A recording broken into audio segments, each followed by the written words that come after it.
légendes noires qui ont alterné dans l'histoire pour faire le récit de ces lieux.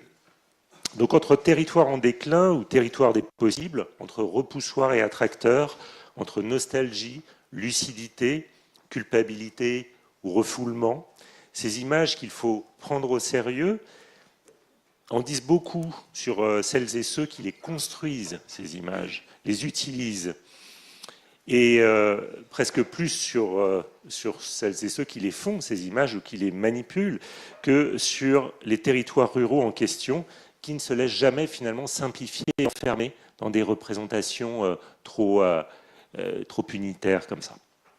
Nous avons donc moins cherché ici à faire le tri qu'à accueillir cette pluralité de représentations, en tout cas une partie de cette pluralité. Et c'est en ce premier sens que le titre de cette seconde journée a été choisi, le kaléidoscope, qui renvoie bien à cette multiplicité de figures qui se télescopent, se côtoient, se mélangent. Mais le kaléidoscope renvoie encore à autre chose en faisant tourner le dispositif d'un kaléidoscope. Eh bien, cet instrument modifie les formes, transforme les figures. Il rend visibles les métamorphoses et certaines figures se déforment, se brisent, tandis que d'autres émergent. Ce sont aussi ces dynamiques de déconstruction et de reconstruction que nous voulions mettre en scène aujourd'hui. Au fond, c'est peut-être une journée placée sous le signe de l'imagination, réflexive, mais de l'imagination, qu'il faut entendre, je crois, comme le philosophe Gaston Bachelard parlait de l'imagination. Il disait ceci dans L'air et les songes: on veut toujours que l'imagination soit la faculté de former des images. Or, elle est plutôt la faculté de déformer les images fournies par la perception.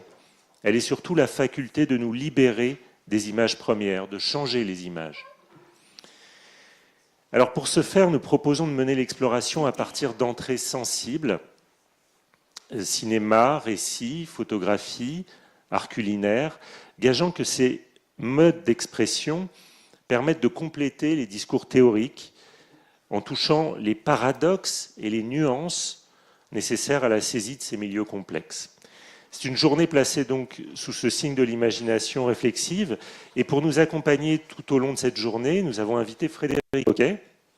Frédéric est architecte, docteur en architecture et maîtresse de conférences à l'école d'architecture des villes et des territoires Paris-Est, dans le champ Ville et territoires, justement.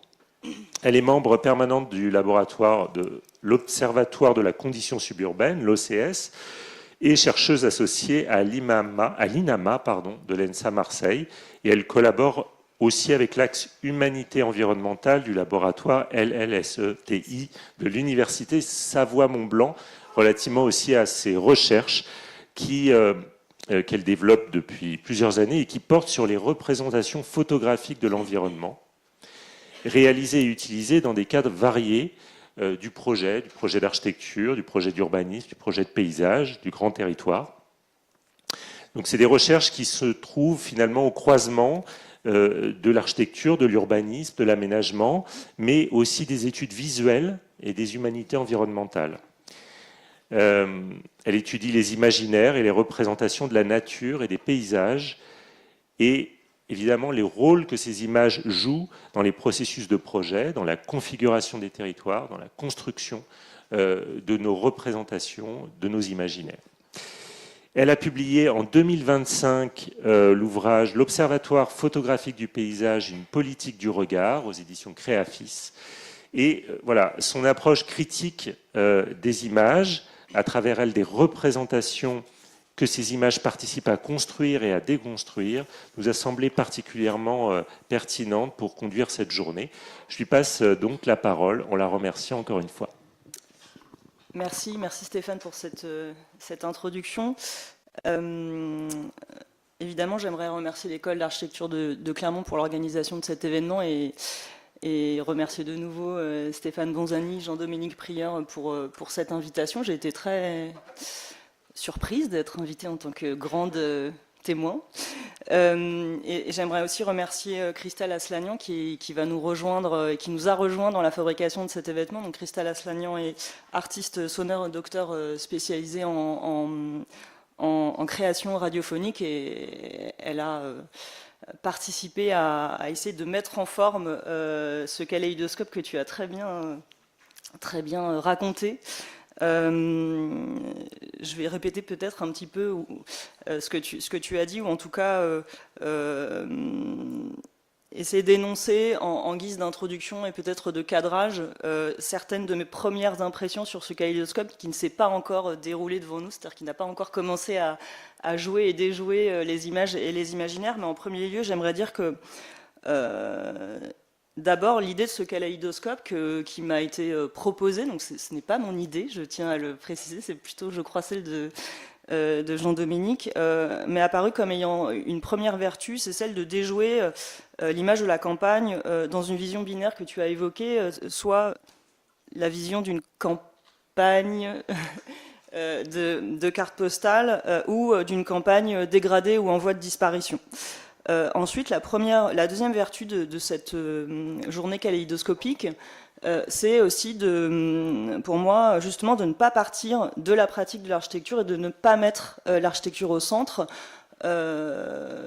parce que quand on regarde ou quand on est dans un kaléidoscope, par nature, il n'y a pas de centre, et donc il n'y a pas de regard dominant ou majoritaire, et ça, il me semble que c'est une très bonne chose, et que donc cette journée va plutôt questionner le rapport que les architectes et les champs liés à l'architecture ont de la question de la ruralité ou des campagnes ou des ruralités ou des milieux qui ne sont pas la ville.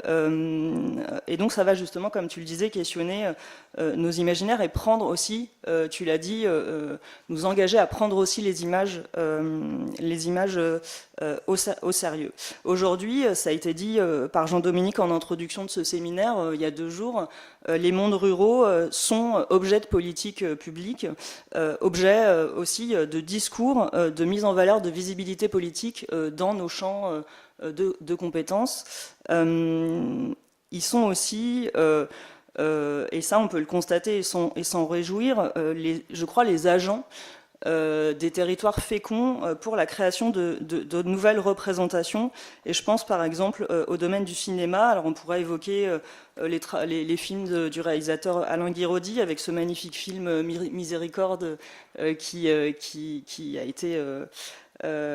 qui était en salle il y a quelques années. On pourrait aussi penser au film de cette jeune réalisatrice Louise Courvoisier qui a montré les territoires du Jura dans un film qui a été montré l'année dernière et qui s'appelle 20 dieux, que je vous encourage vivement à aller voir. Où on pourrait encore, si on remonte encore un petit peu, citer le fameux film Petit paysan de Hubert Charuel qui date lui de 2007. Tous ces réalisateurs sont issus des campagnes qu'ils représentent. Ils en proposent des récits et des images qui sont incarnées et qui pour moi sont puissants et sont extrêmement stimulants. Pourtant, pour illustrer et pour communiquer sur ce séminaire de 3 jours, c'est un tableau qui a été choisi. Et là, j'aimerais vous partager quelques éléments de mon étonnement concernant le choix de ce très beau tableau du peintre allemand Caspar David Friedrich, qui est un peintre connu notamment pour sa contribution à la fabrication au début du 19e siècle ou à la reconduction et à l'assise d'une esthétique du sublime. Alors là, c'est pas d'une esthétique du sublime dont il s'agit, c'est plutôt la représentation pittoresque d'une campagne, les prés de Greifswald en Allemagne, en Poméranie occidentale, où habitait, où est né en tout cas Caspar David Friedrich en 1820. Et qu'est-ce qu'on voit sur ce... Je me vérifie qu'il est bien là. Qu'est-ce qu'on voit sur ce tableau? Eh bien, en premier plan, à l'ombre, alors évidemment, compte tenu de l'éclairage de la salle, vous ne voyez pas très bien, donc je vais vous décrire au premier plan, à l'ombre, vraisemblablement un pâturage qui se poursuit au second plan et qui là est éclairé, un pâturage assez étendu d'ailleurs. Et dans ce second plan, on aperçoit des chevaux. Et puis les petits points blancs qu'on arrive à distinguer, ces petites taches, sont sûrement des oiseaux. Cette campagne est comme la ceinture, l'écran d'une ville, cette ville de Greifswald, que l'on voit à l'arrière-plan et que l'on reconnaît parce qu'on y distingue les nombreux clochers qui caractérisent et qui font à cette époque-là la réputation de cette ville. On voit aussi dans l'image des moulins qui nous racontent aussi l'idée d'une campagne productive. La lumière du jour, alors, qui est d'ailleurs un petit peu irisée, un petit peu rose, donc ça nous rappelle peut-être aussi l'expression de Pierre Cornu qu'évoquait Stéphane. Cette lumière du jour irisée, un peu rosée, est-ce la lumière du petit matin ou la lumière de la fin du jour, éclaire cette ville. C'est cette ville que la lumière éclaire, donc c'est l'urbanisation, c'est l'urbanité. Et cette image nous dit une forme de relation ville-campagne, d'une modernité à l'œuvre qui maintient et qui sacralise d'une certaine manière l'idée d'un pittoresque de la campagne, mais qui produit aussi un paysage simplifié, binaire, dialectique, alors même qu'au début du XIXe siècle, en Allemagne, comme dans d'autres endroits évidemment en Europe, l'heure est à la modernisation et déjà à l'industrialisation des campagnes et des mondes ruraux en général. Donc on retrouve aussi cette forme de binarité que tu évoquais tout à l'heure. Et cette image finalement, qui est belle, qui est belle par son pittoresque, nous dit une forme d'homogénéisation des espaces, mais aussi peut-être des représentations et des imaginaires. Et elle nous dit aussi une forme de campagne vue depuis, alors même que nous sommes le point de vue, le regard de l'observateur et virtuellement dans ce pâturage, nous dit quand même l'idée d'une campagne vue de l'extérieur. On n'est pas vraiment dans cette campagne en tant qu'acteur, paysan, travailleur de la terre ou simplement visiteur et passant. On voit typiquement ce qu'on appelle un paysage, donc cette vue harmonieuse observée depuis un point de vue qui crée cette forme de binarité dont je parlais à l'instant. Au tableau, à ce tableau, mais aussi à beaucoup d'autres, qui montrent une vision paysagère unifiée, répond ici l'idée ou la tentative du kaléidoscope qui a été énoncée. Alors on va découvrir des extraits d'expériences, de perceptions, d'émotions, qui ne partent justement pas d'une vision centralisée et cohérente de la campagne, ni même des ruralités, entendues comme concept géographique et urbanistique, mais qui assument le caractère résolument fragmentaire des choses. Et ça, je trouve que ça rejoint aussi un point qui me semble particulièrement important, parce qu'il sera aussi question, c'est volontaire, ça a été assez, on va dire, discuté et explicité entre nous, c'est la thématique de la marge, puisqu'il sera résolument ici question de marge volontairement, dans une forme de retournement des logiques habituelles, d'abord parce que les campagnes sont souvent parlées plus qu'on écoute leurs propres paroles alors même qu'elles parlent. Dans un livre de géographie, la géographe Valérie Joussaume, c'est ce qu'explique la géographe Valérie Joussaume dans un livre de géographie qui s'appelle Plouk Pride, nouveau récit pour les campagnes, et de manière complètement modeste, encore une fois fragmentaire et insuffisante. C'est ce relais-là qu'on aimerait prendre, et en tout cas ça a été une inspiration relativement importante pour nous. Et donc, avec cette idée du kaléidoscope et de la marge, on reprend cette revendication au nécessaire regard depuis ce qui a été minoré, minorisé et mis à la marge. Et on essaie aussi de s'inspirer d'une forme d'énergie du reclaim, donc du reprendre, de retrouver place, de retrouver voix aussi de ce qui est perçu justement trop souvent comme la marge de la ville ou la marge du territoire. Certaines théories urbanistiques ou géographiques affirment que nous serions tous urbains et que finalement la campagne serait une forme dilatée ou dégradée de logique économique, spatiale, géographique, urbaine, et au contraire, la géographe Valérie Joussaume affirme qu'il y a une distinction ontologique de régime, de nature, et que ça, les campagnes doivent le revendiquer. Il se trouve par ailleurs que les marges font l'objet du projet scientifique de l'UMR Ressources, donc on s'est dit que c'était peut-être aussi que c'était pas du tout une coïncidence, justement. La première journée, donc la journée d'hier, a questionné le rôle de l'architecte, jugé central pour certains, dans la transformation des territoires ruraux, et aura vu donc, je l'ai déjà dit, la campagne au prisme de la pratique architecturale, entendue dans un sens élargi. Ici, de façon un peu volontaire, on parlera on ne parlera d'architecture qu'à la marge, pour donner voix et place à d'autres acteurs, à d'autres regards, mais qui, on le verra évidemment, par ces marges, questionnent l'architecture et questionnent plus largement les cadres dominants de la fabrique sociale et de la fabrique spatiale. Je l'ai déjà dit, la campagne est trop parlée par d'autres, expliquée de l'extérieur, objectivée, mise en statistique, en représentation, en projection, etc. Il s'agit aussi aujourd'hui pour nous d'être prudentes et prudents et d'éviter de proposer un regard et un cadre trop explicatif et généralisant.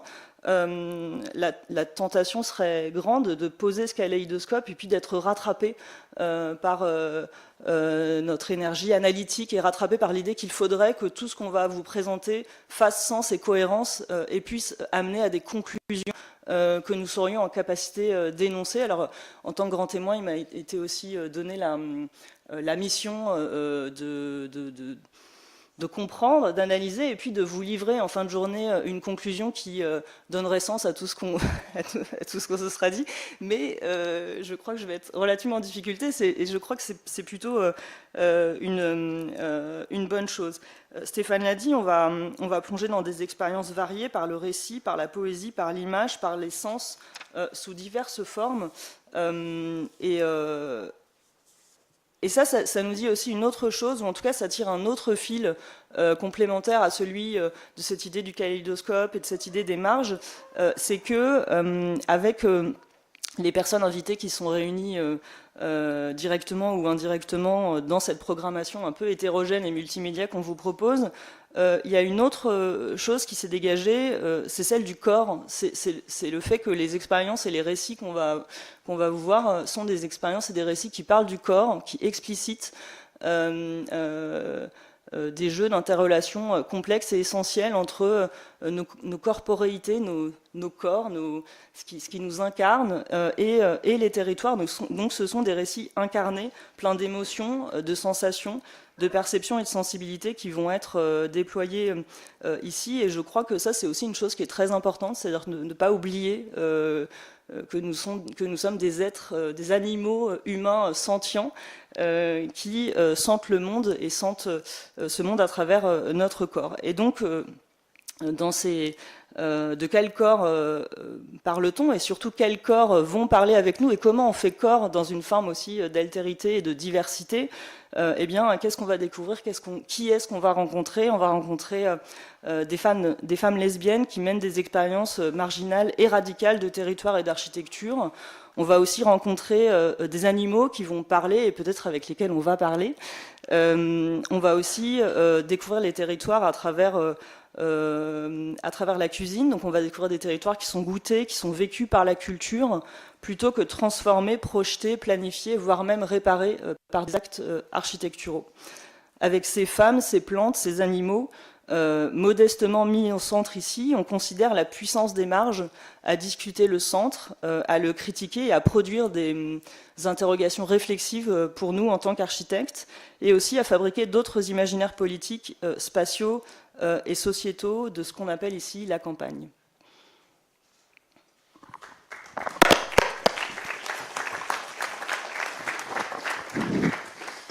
Merci Frédéric. Alors vous avez tous les deux pris plein de sujets que je voulais aborder, donc je ne vais pas me répéter, je vais même laisser tomber peut-être mon ordinateur dans cette première séquence. Je pense que vos deux introductions disent bien toute la journée. Je vais juste rajouter quelque chose.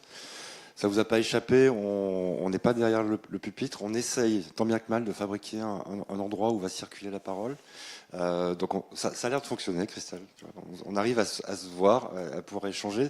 C'est important pour nous. Il s'agit aussi aujourd'hui de parler de ne pas être que sur le ton académique, d'être sur la question de la discussion, la question de l'altérité. Cette journée, effectivement, se fait en complicité avec Frédéric, qui vient d'une autre école, c'est-à-dire que les questions des ruralités n'appartiennent pas qu'à l'école de Clermont-Ferrand. On va confier aussi les débats sur deux plateaux tout à l'heure on va parler de culture et d'art, mais on va aussi donner le relais, c'est Cristal qui animera ce plateau, on sera là, mais on va lui confier cette tâche. Et la même chose cet après-midi, donc il s'agit bien de se dire qu'à un moment donné, comment nos préoccupations clermontoises, elles s'élargissent et elles fabriquent aussi du lien. Comme j'arrive pas à dire kaléidoscope, j'y suis arrivé. Hein, vous la facette. Moi, je voulais dire que c'était aussi peut-être en y réfléchissant, la seule chose que j'aurais rajouté aujourd'hui, c'est que je serais bien volontiers passé du kaléidoscope au cabinet des curiosités, comme une collection d'objets qui mêlent art, nature, politique, cuisine. Eric, je crois que je l'ai vu arriver tout à l'heure, qui est là-haut, et que ce cabinet de curiosité, petit à petit, parce qu'on l'agence, il commence à fabriquer du sens, parce qu'on l'a ordonné, parce qu'on l'a sélectionné, raconte peut-être d'autres récits. Et je crois que c'est l'idée de cette journée sur laquelle nous allons prendre des risques. On va commencer juste en 2 mots, on va faire un premier grand écart, puisqu'on va se rendre à Hong Kong, à distance. Et c'est David Robin et Marc-Antoine Durand qui rentrent de Hong Kong le mois dernier, qui vont converser avec Thomas Chung. Après, on parlera d'art, et puis on cheminera comme ça toute la journée, mais je m'arrête là pour cette introduction parce qu'on est déjà un petit peu en retard et on va essayer de trouver la connexion avec Thomas et Marc-Antoine. David, si tu veux venir converser. Alors, oui. Cette première partie, cette première séquence se déroule, on ne l'a pas indiqué dans le programme, se déroule en anglais. Voilà.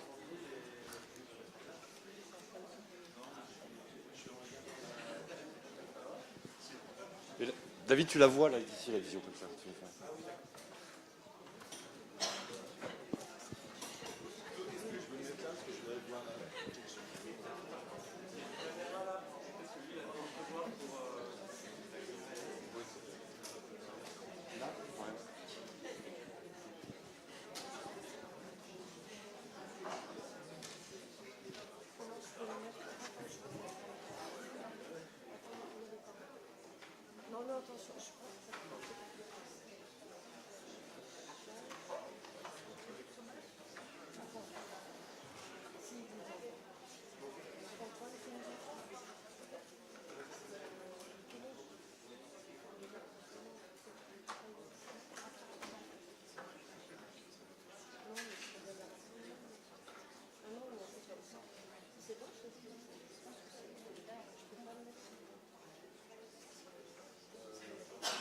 They are still waiting. Yes. They are still waiting. Yes. Okay. Hello. Okay. Hello. I think it. Hello, everyone. So I should start now. I think okay. Hello, everyone. Okay, so I should. Hi. Start now. I can't. Okay. I can see some of you. So, yes, and on the screen. Hi. Okay. Yes. Yes. Thank you. I can see for some of you, inviting me. Thank you for the school for inviting me to do this. Thank you. Sharing. For inviting me. Thank you for the school for inviting me to do this. David and Marc-Antoine came to Hong Kong recently, but also before. David and I visited Clermont with some students and also met Simon. I visited and others and Elodie with some students and also Simon. I can just go straight into the talk itself first. So I can just go straight into the talk itself first, right? And then okay, sorry, and then and okay. Okay, let's begin. Yeah. Hello, Thomas. Okay, sorry. And thank you very much for being with us today. Yeah. Hello, Thomas. Before we invite you to speak, very much for just like to take a moment to introduce, introduce you to everyone here and to share a few words in French about your background here and the work you're leading in French, and to explain why we feel it's important that you share your experience here as part of this seminar. That you share your experience. We spoke yesterday, so you know what I'm going to say. Of this seminar. We spoke yesterday, so bonjour à toutes, bonjour à tous. J'espère que le son est bon. Je vais présenter effectivement. On était avec David Robin en Congrès récemment, et certains d'entre vous à l'école connaissent Thomas Chung, mais je vais prendre le temps de le présenter rapidement. Thomas Chung est donc architecte, professeur à l'université chinoise de Hong Kong et directeur du professeur à l'université chinoise de Hong Kong. C'est un nouveau nom qui est en fait un centre de recherche. En français, ça donne la création de lieux durables et la régénération de recherche les territoires urbains et ruraux. Ça donne la création de lieux durables et la régénération 3 ans sur les territoires un interlocuteur privilégié finalement de l'école de Clermont-Ferrand. Un interlocuteur avec Clermont-Ferrand, qui on a initié un dialogue autour des ruralités. Un interlocuteur, donc c'est un dialogue qui a été initié par on a initié un dialogue autour des ruralités, qui était alors directeur de l'école, qui a été initié par et donc depuis 3 ans on échange. Donc on pourrait s'étonner de cette relation, de cette discussion qui met en regard deux situations, deux contextes a priori très très éloignés. Clermont-Ferrand, donc une ville de 300 000 habitants, située au cœur du Massif central. Donc un territoire plutôt intérieur, façonné par des temporalités rurales longues, et de l'autre, Hong Kong, une métropole de 8 millions d'habitants, longue, et ouvert sur la mer, très ouvert sur le monde, inscrit dans une dynamique de développement mondialisée, avec des rythmes et des intensités finalement que l'on connaît assez peu en Europe. Avec des rythmes, comme en témoignent notamment finalement les territoires dont il va être question maintenant. Et l'essor fulgurant de Shenzhen, qui est la ville frontière, qui est voisine, distante de seulement 30 km, l'essor fulgurant de Shenzhen, qui est Hong Kong, et qui est passé en moins de 45 ans de quelques centaines d'habitants à plus de 18 millions aujourd'hui, et qui est passé en moins de 45 ans de quelques centaines d'habitants à plus de 18 millions aujourd'hui. C'est précisément l'intérêt de ce dialogue, un écart d'échelle, écart de rythme, qui interagit comme une sorte de levier critique, c'est-à-dire un contrepoint radical, qui permet de déplacer nos références, sorte de levier critique, c'est-à-dire un contrepoint, ouvrir des hypothèses de projet à partir d'autres logiques de transformation, interroger nos cadres d'action, ouvrir des hypothèses. Donc depuis plusieurs années, Thomas développe avec ses étudiants une approche de la conception spatiale. Donc depuis plusieurs années, Thomas vers la revitalisation rurale et la co-création entre donc des étudiants orientés vers la revitalisation rurale. Il a conçu plusieurs prototypes expérimentaux qui mêlent design écologique, paysage productif, innovation sociale, plusieurs prototypes comme Value Farm en 2013 ou Floating Fields en 2015, dont il sera question dans sa présentation. Ces projets qui ont été primés dans différentes biennales internationales, à Shenzhen, Hong Kong, ces projets qui ont été primés dans différentes biennales internationales. Depuis 2020, il articule une recherche interdisciplinaire.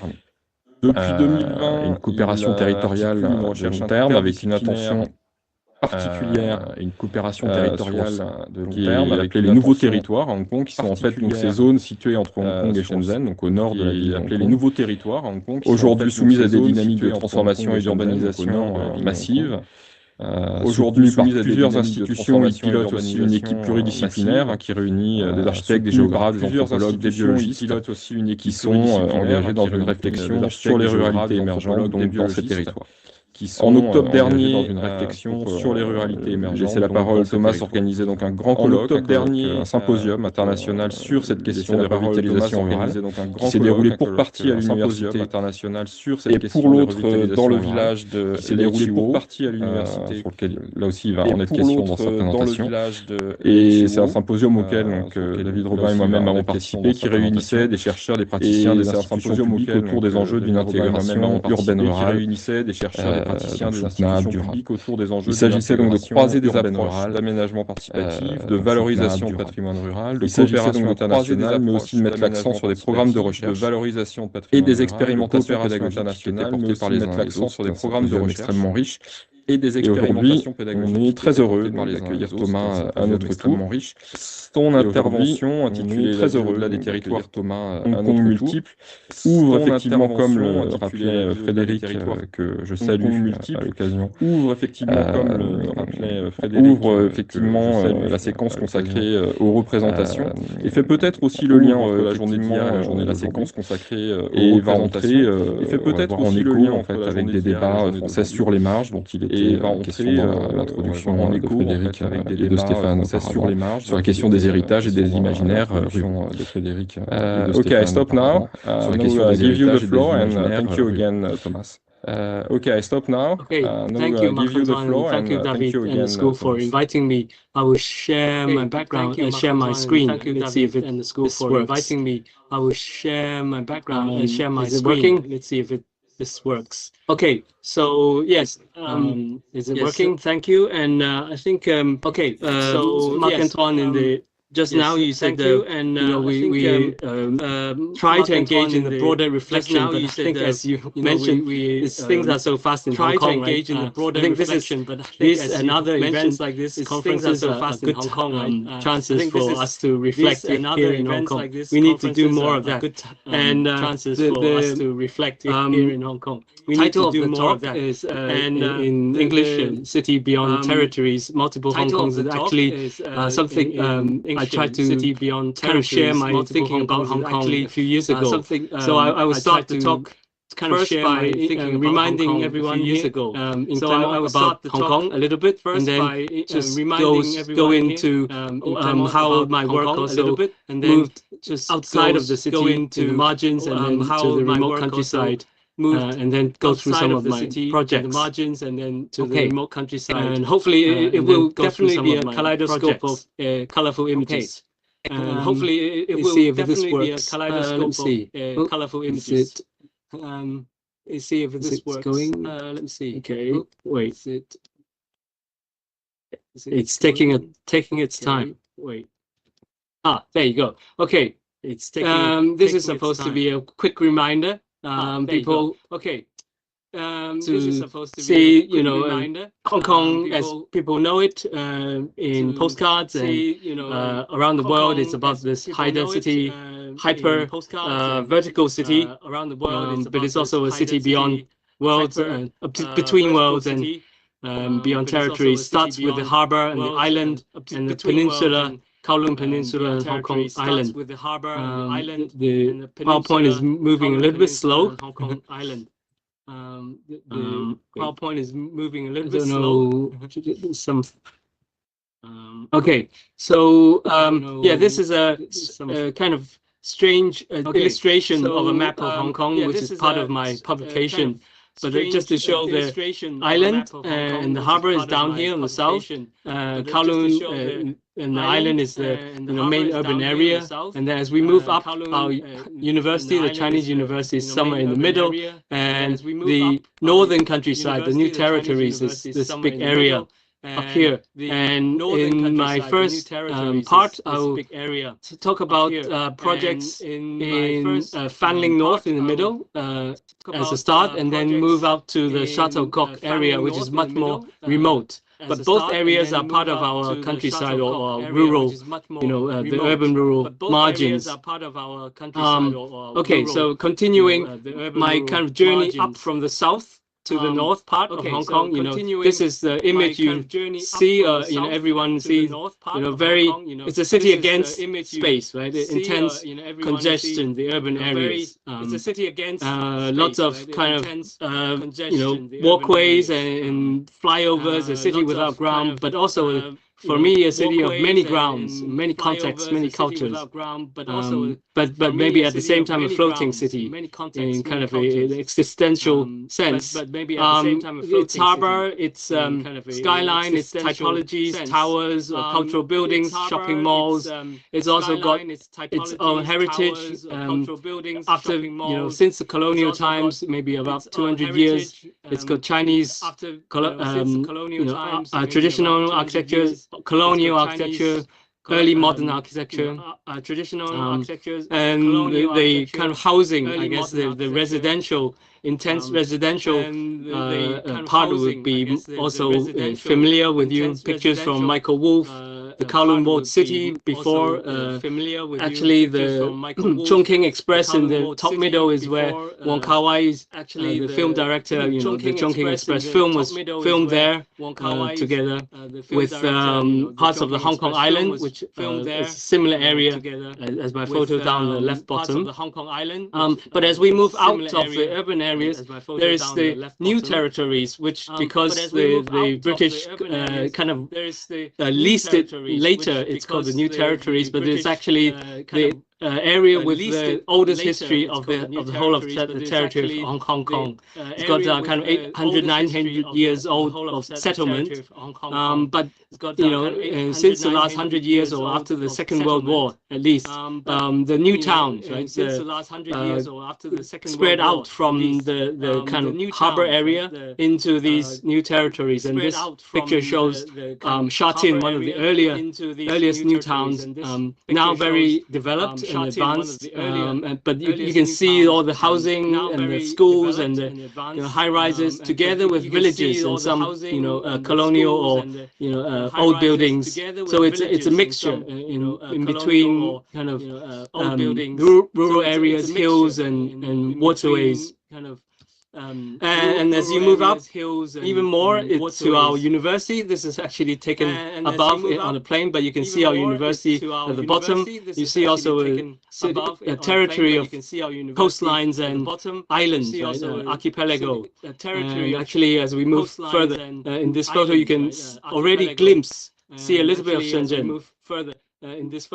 So the new territories is also a new territory for us Hong Kongers in the recent kind of 10 and 20 years, because it's got all the countryside, but it's a very diverse territory with lots of different activities and programs and different kind of landscapes, like everywhere else, I guess, but with the kind of local context and the climate and cultural conditions, as well as the different interests, right? Different local politics between different stakeholders, and land and settlement and development and conservation. Some snapshots of what it looks like. These are maybe villages that are later developed, maybe in the post-war era, where the pattern is more organic and haphazard. The houses, and some of the farmland is already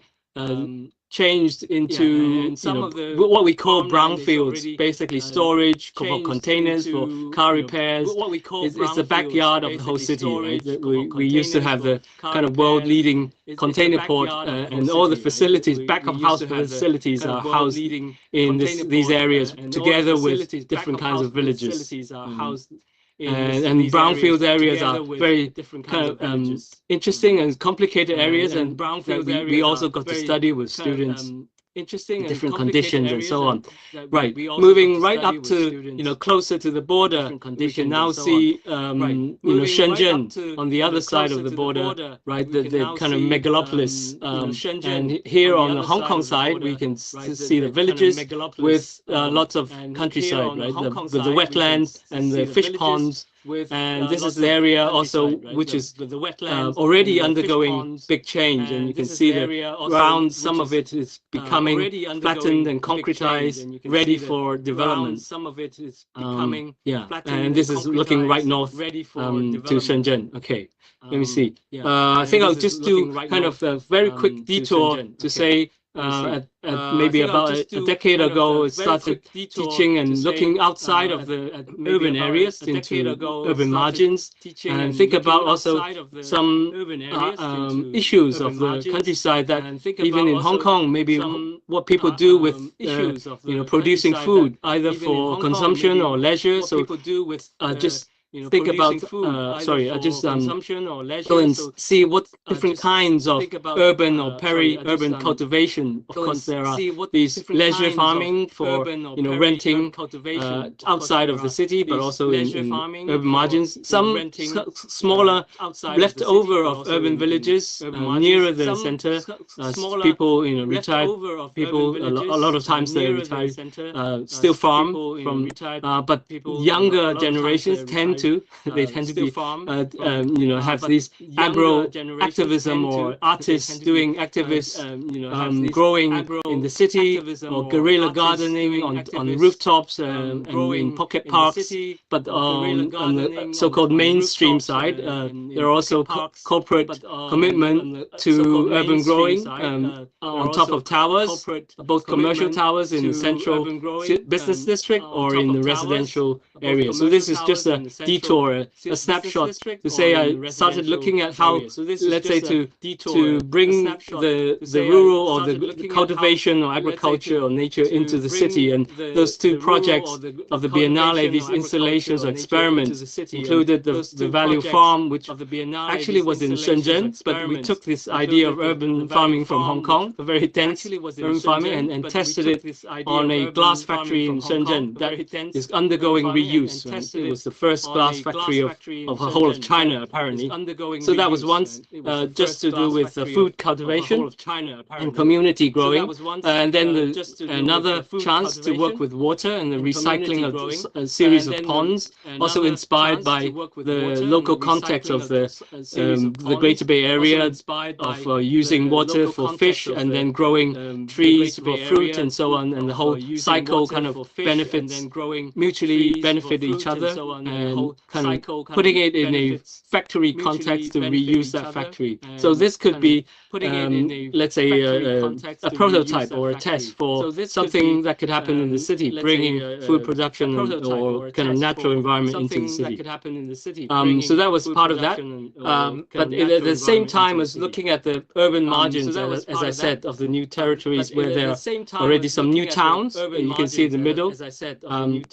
But there are already these dotted lines, these shapes are already the development areas that will be developed. This was like 10, 15 years ago, and they are now being developed. And at the time, we went out to study these cases of people, bottom-up cases of people, working with the land and maybe resisting such development because they also live there, they can cultivate there, and there are two cases within this Fanning North development area, which at the time, at least one of them caused a lot of controversy and protests.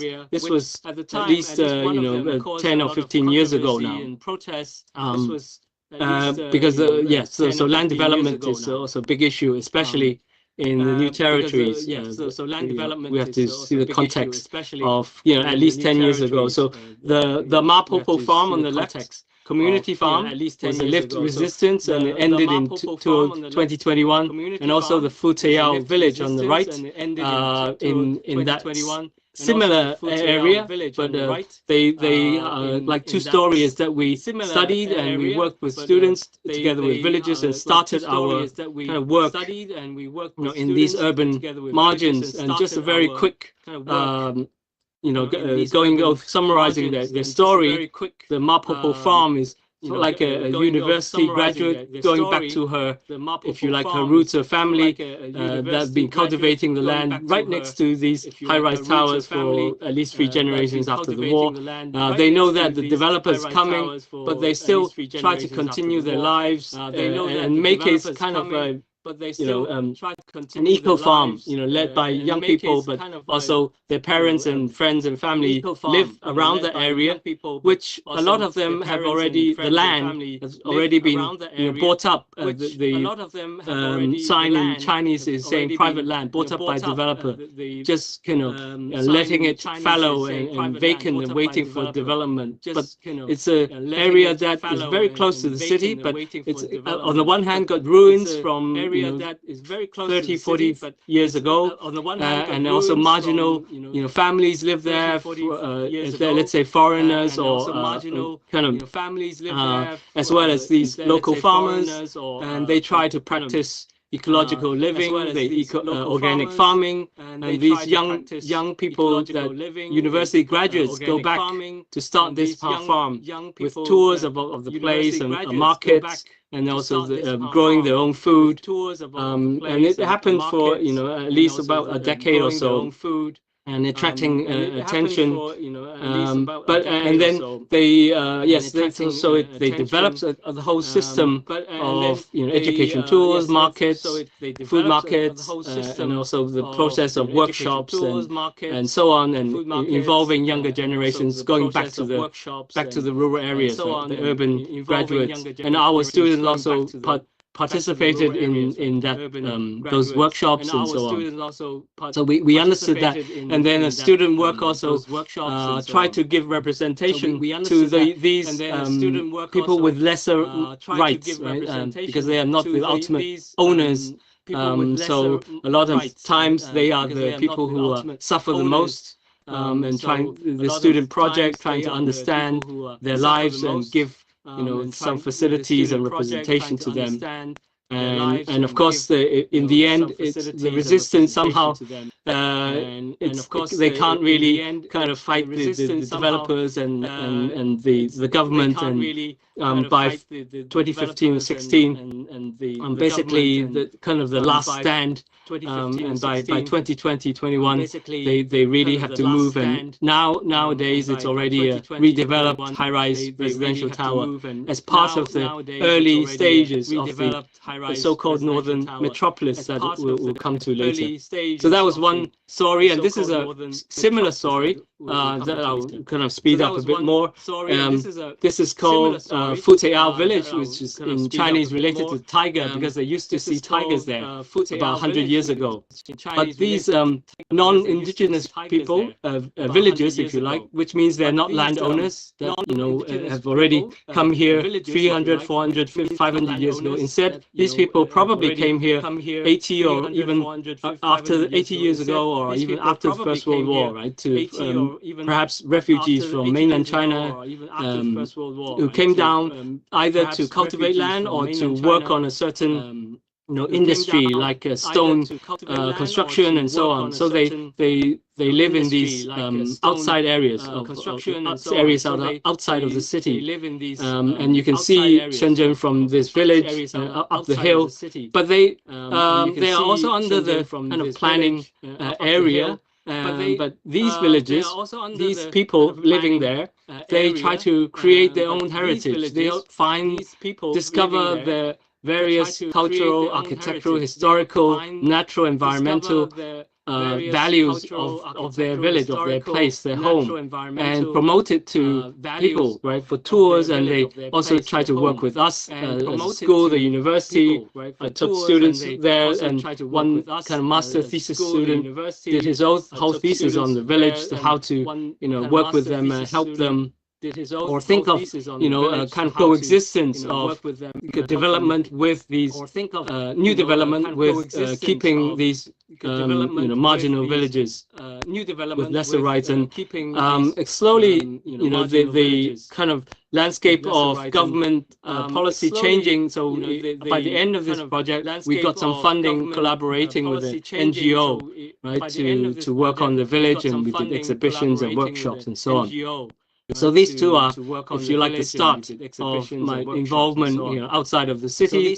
And going back to the proper map of Hong Kong, so Chateau Gok in the northeast would be the area I focus on, these more remote villages related to government policy and funding opportunities. We also have projects in South Lantau, the bottom left or southwest corner of Hong Kong, again very remote from the city center, near the harbor is where the airport is, but we'll go into that. So zooming into the Chateau Coq area, which is northeast corner of Hong Kong, right? You can see Shenzhen already developing on the top of this aerial photo.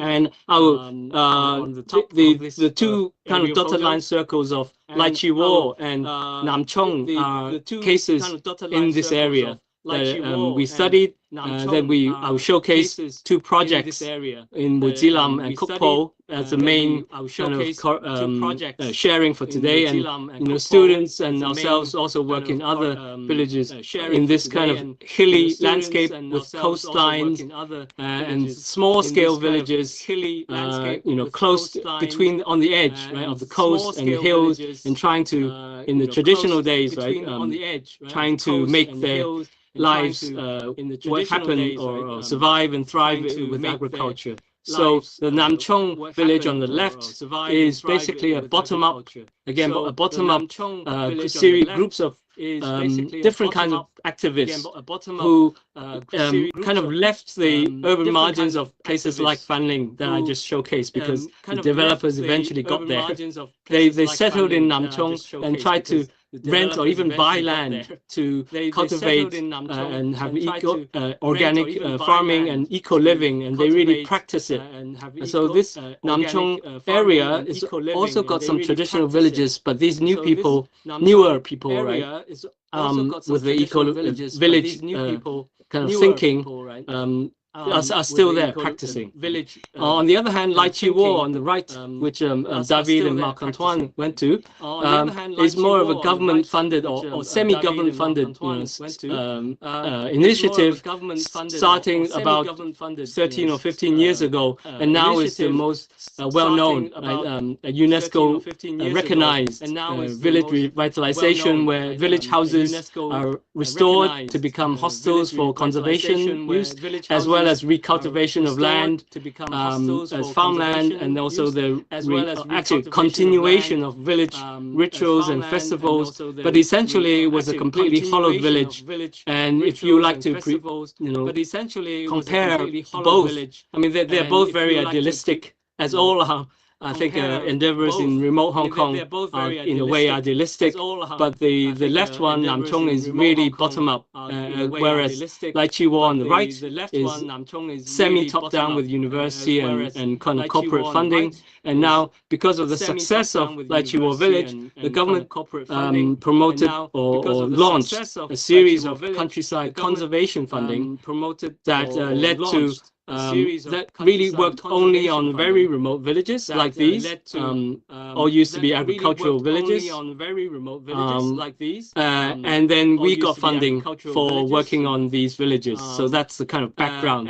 So from studying bottom-up cases to working on government-funded cases, these proposals still need to be co-created with villages themselves. It's not like the government say you have to work in Lai Chi Wo or Mujilam, which in the top right photo you can see. But we kind of reach out to those villages and somehow manage to work out with them to make a proposal to try out for these countryside conservation projects. Now just go through two projects, mainly with two phases. And the first one is in the Mujilam village, a kind of small scale rural village, right? And we use architectural restoration or experimental architecture of two houses or two lots as a vehicle or process or means to bring in ourselves and students, but also attract returning villagers. So we kind of make it a process. So architecture becomes a process for connecting people and hopefully regenerating the place. We studied the place, so bringing students and researchers in.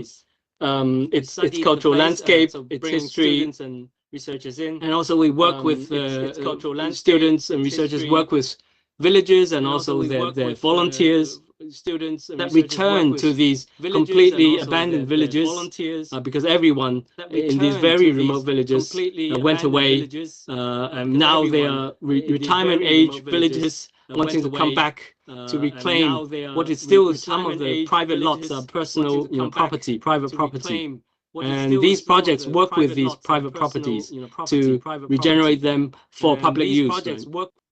So in terms of architecture, we tested again, not very completely innovative, but just using what we got there, in situ, ramped earth, or reusing broken tiles, stone, brick, and so on, and bringing in new interventions, very lightweight constructions like scaffolding at the beginning, because there's no vehicle roads, you have to walk uphill for half an hour, and students and our own new volunteers during COVID time worked on both from the excavation of the sites of these houses, the old house and mural house, to really helping with the actual construction. Of course, in the end, we got builders to help too. And it's a test of the ramped earth wall on the bottom, and a testing of recreating the partial form of these houses in completely temporary materials. But the main process of connecting with the villages and bringing students in every kind of term, electives, summer courses, design studios, kind of worked in a way that benefited students, working on real materials and even one-to-one scale mock-ups, beyond concrete towers for developers, and villages also came. I think villages also came to our school, so we connected with them. We also reached out for other collaborators, construction school collaborators, teachers and students to help us, other professors to help us with technical side of ramped earth. And, so the two houses in the first phase started or stimulated other NGOs to come in, other universities have other projects dealing with the ecology, with recultivation of food, and other tours and so on.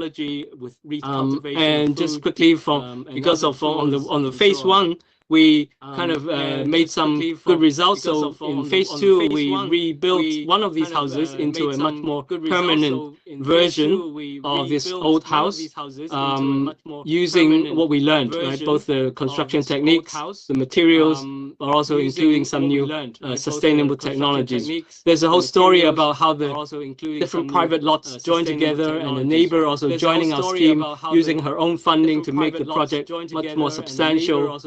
Scheme using her own funding. I won't go into it. And we through the whole process, we used the builders, but also the villagers and different stakeholders, as construction students, artists also helped us. Making their, contributing their part, and the villagers also helped us reuse these temporary materials from this house to make a shelter in another shed, right? Because it's very limited, and the results architecturally are kind of we recreate part of the old house with a light well. We raised the roof to let more light in, made perhaps a more public venue. We left the patio when we cannot connect contact the owners. We left the patio, and we see the old rammed earth wall and the new rammed earth wall. We left the old and new, as they were kind of juxtaposed, and we make the interior into a much more communal space, partly modernized, partly keeping traditions. It's a test. It's an experiment. The white render actually expresses the private property of the neighbor, right? Because it used to be one big house, but it's split into three private lots as the descendants split the house into three private lots, so on. But now it's been become used for projects, workshops and seminars by different different NGOs, and as well as the local visitors, local villages, bringing school kids in, also bringing other similar kind of project leaders working on revitalization in mainland China. And in Hong Kong, it's kind of working on revitalizing a complete house and having a meal, kind of open fire with the chimney smoke, and spending the night there is a kind of unusual experience for Hong Kong. youngsters or urbaners. So the project Plum Grove in Mujilam started, it used to be an agricultural village, completely abandoned, rediscovered and worked on together with villagers. And hopefully after 2 phases, we continue that kind of story. I don't know how much time, I've got one, if you like, story to tell. But one very important point about this Mujilam revitalization is the people there. And I kind of give a whole page to the village head, Mr. Chung, and his openness and vision actually leading, not only letting us experiment with our crazy ideas, but himself also bringing in his own energy and attracting others, so that it's become from a completely abandoned place to a very lively village. Still not many people living there permanently, but every weekend now, or even weekdays, some days, people stay overnight, and more activities. So one more kind of story, if you like, is in the neighboring area, and related to the first story, because one villager from that village recommended us to go to her own village to have a look. That's why we have these series of projects in a nearby village called Kukpo. And it's similar, a different landscape, a larger, similar but kind of slightly different landscape. We've got much more room for exploration. That's why we started a kind of education base involving other disciplines like anthropology, geography, and life sciences. And we understood its history, the reclamation for cultivation. You can see the dam on the right, artificial dam, and the water become kind of fields for growing rice and other vegetables. And the main village you can see at the bottom, the oldest one, a much more kind of regular, kind of grouped cluster, a walled village, whereas other later villages are extensions or kind of row villages spread out along rivers and valleys and so on. And our work starts, this is the old landscape, and our work started not from the water side or the open field side, but right in the innermost village on the left in your screen, right? And it's connected from the outside to the outside by this very beautiful ecological river to the outside. But what we did was each discipline also had their chance to really work with the place and with the people there. So the anthropologists did the oral history and the artifacts, the geographers looked at the water infrastructure, and the life sciences kind of helped with the biodiversity survey and so on. And we did the restoration and architectural study, which for us was quite interesting to see these mansions built 100 years ago, 1930s, that were a little bit hybrid already, that they don't have the traditional Chinese light well, rather they have this double height atrium, which maybe it's come from Southeast Asia or even further abroad. And one of the houses we restored and become our exhibition place, as well as a research kind of base. The villagers also got educated or and also learned to become docents, to introduce their own village to other visitors.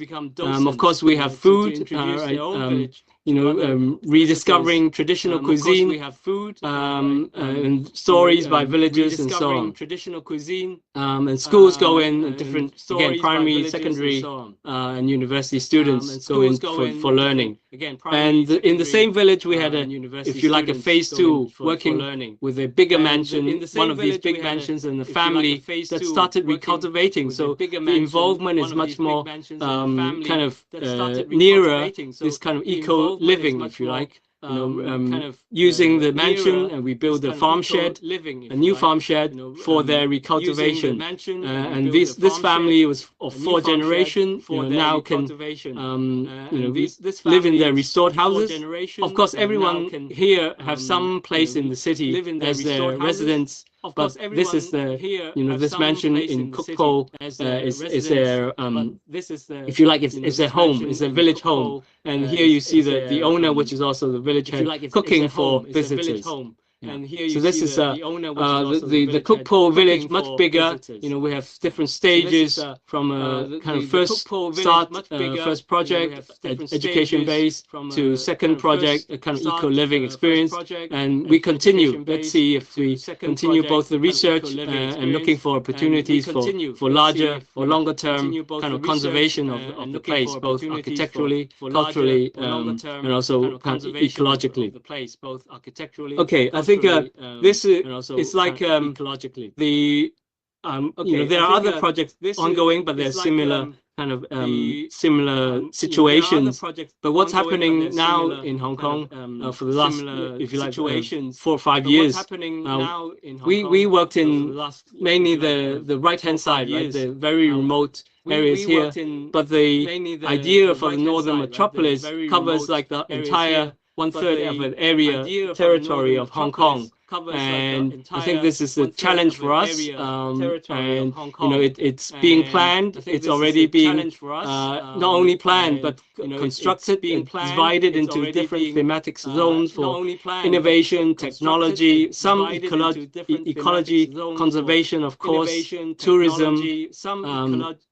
But everything is being planned, and some is already under construction. So, how can we, as a university or researcher or even citizen or resident of this territory, work or reflect on this, and deal with not only the very remote villages on the right-hand side, but in the middle is actually what's happening right now.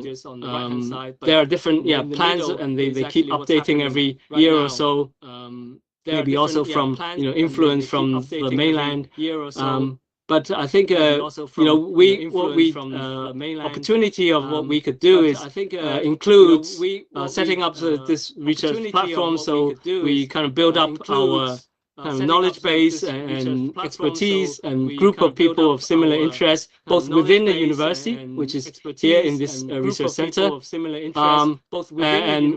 and also outside, which I'll say just later. But we also work on maybe exploring some kind of guidelines for urban-rural reconnection or integration, as the government wants to say it, more reflective, what the university and we could try and do, although it's still exploratory, an ongoing process, looking at guidelines, looking at case studies everywhere in Hong Kong mainland and abroad.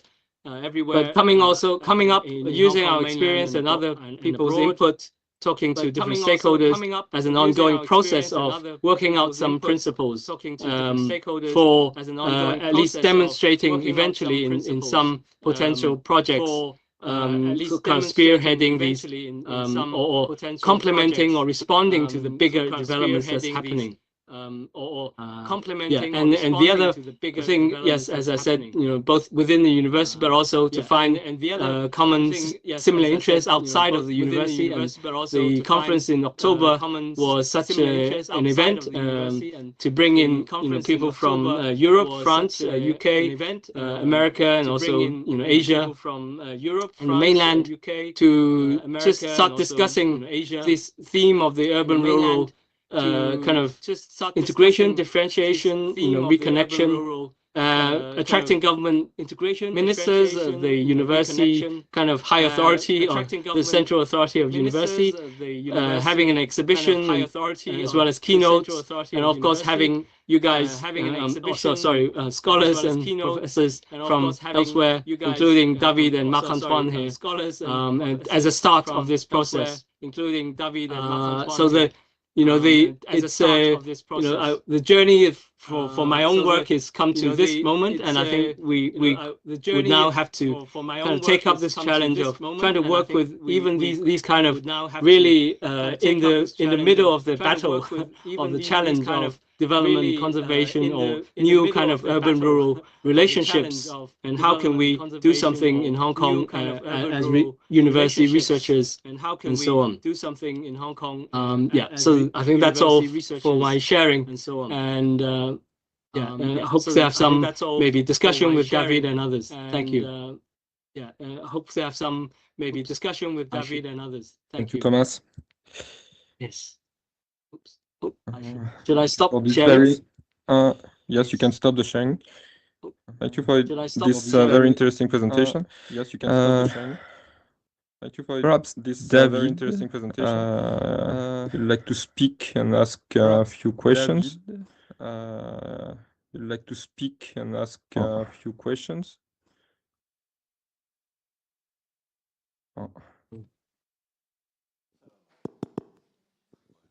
Thank you, Elodie. Or maybe I can ask you something. When we look so much, Thomas, or maybe I can ask you something. When we look at the first images of your presentation, I don't know, maybe for me, like in the painting by Caspar David Friedrich that we talked before, as an European, there is a kind of shock when facing these crushing urban landscapes and these very powerful development logics.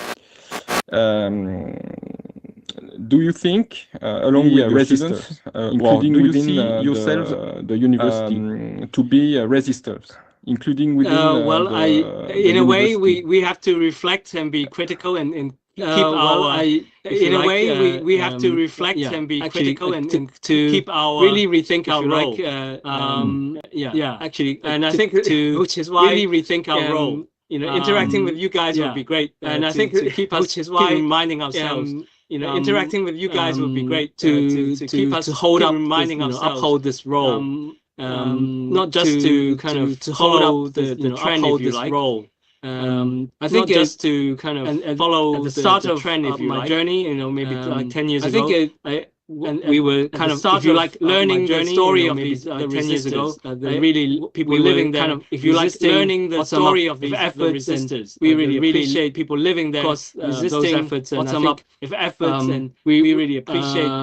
Course, those in some ways, I think, you know, the environment, the situation in Hong Kong nowadays is in some ways, I think, you know, different. It's changed a little bit. The situation in Hong Kong nowadays, ways of perhaps is different. It's changed a little bit. Keeping the ways of, if you like, the countering, sensible, keeping up, if you like, critique of.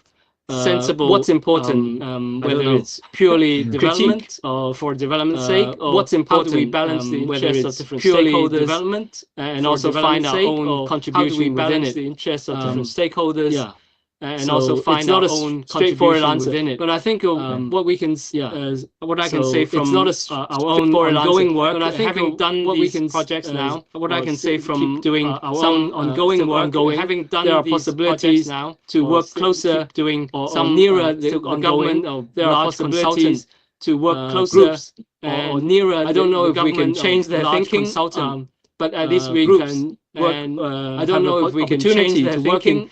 Some of the areas that are already being rebuilt, opportunity to work. There are some traces left. Areas that are not already being rebuilt. To see what we can traces left. Conserve and kind of value and appreciate what we can, and kind of turn that into something, something inspirational, kind of value and appreciate, like heritages, and kind of turn that into local values, something inspirational, like heritage, culture, and so on, and local values and okay, thank you, and culture and so on. Maybe David is ready. Okay, thank you. Maybe David is ready. We can't hear you. Clermont-Ferrand. We can't hear you. But they can see us, right? Yeah, I think. Okay. David is sitting. But they can see us, right? Yeah, I think. Okay. David is sitting now. Is it better like that? Yes. Is it better? Yes. Okay. So, thank you very much, Thomas, for your very enlightening and complete presentation about the different forms of rurality that coexist in the northern territories of Hong Kong, and about your researches and your work you conducted with your students. I think it was quite interesting, and we, as part of our partnership and workshop with our student next April, we will have the opportunity to extend its reflection on autonomies and dependencies, particularly particularly on the food issues. So perhaps I had one question, because we saw in the case of Laichiwo village how geotourism with the reintegration of ruined houses, but also with ecological agricultural practices, could be a model quite operating in that very small scale, which enable to co-create with villagers. But in the case about Certaine village, we saw a picture, last one. It's a village just located in front of Shenzhen that we visited together last October. Here, the development projects related to the Greater Bay Area consider next to the village the establishment of the new technopole, which will obviously upset the balances in place. So I have a question about that. Finally, what could be the model of rural urban integration in that case? Do you think that it really rely on local specificities, local resistances and initiatives, perhaps because of the difference of the scale? So it's a great question, and I think this question will remain for the rest of the... So it's a great question, and I think this question will remain for the rest of the... eventually, these coming years, kind of ownership of the land. I think it's to do with, eventually, to do with the kind of ownership of the land. The villages in Laichiwo, all these villages, the houses, the villages have owned their private land, the houses in this sense, and some parts of the village, but always have, unless they sell the land. In this sense, they will always have this. Unless they sell the land, they will always hold on to this. And they could have their say, right? Both physically, in terms of also keeping the village settlement together. In these cases, a lot of them are, and also the idea of the village. In these cases, a lot of them are similar Chinese surnames, similar. It's like a grand family and so on. Because so there's a Chinese or Southern Chinese way of ancestral halls and so on. So there's a blood relationship. So in this sense, both Laichiwo and the Certaine are similar. But in Laichiwo, because it's the interests of different villages are not so directly apparent. So when we visit the interests of different villages are not so when we go there, a lot of them are completely abandoned. When we visit but all of them, these houses, even if they're abandoned, they're owned by some villager, maybe in the UK, maybe in the Netherlands, or in the city of Hong Kong. So in that sense, what we don't see in Laichiwo is, or we hear about, is also a lot of competing, even conflicting interests of whether this case, the village should be conserved or redeveloped or revitalized, if you like, in such a way, or we just leave it, right? So all these kind of competing interests, or we just will definitely be much more pronounced. All these kind of competing interests in the villages that are where people are still living there. Explicit in the villages. I think Laichiwo case is almost like a very idealistic, almost like a romantic case. I think where is almost like a very idealistic, almost like the government or university institution people with the corporate, if you like, somehow have the idea of saving one people with the corporate. To preserve it, if you like, and try to revive it a little bit, and then see what can be done. And try to but in a way, the geotourism, see what can be done. Remain, but maybe the main part of geotourism, what Laichiwo is about. Remain, unless the main part at some point you can get cars and you can access it very easily. At some point, on the other hand, places like Certaine, you can access it very easily. It's much more complicated because some villages live there. Some houses are rented out to urban residents or even expatriates. So it's a much more complicated picture. But I think in all of these cases, if there are leaders of the village who are open-minded and the village able to have these values for his or her own place and culture and so on, then they would their voices would be the most important, and it's still the most important. Right? Even if the government wants to be developed, they need to talk to or listen to the villagers if they hold the kind of land ownership. Talk to or listen to the villagers. So for places like Lasantin, yes, the urban-rural integration would still depend on the very local culture of Santin itself, which has got its own characteristic heritage, as well as the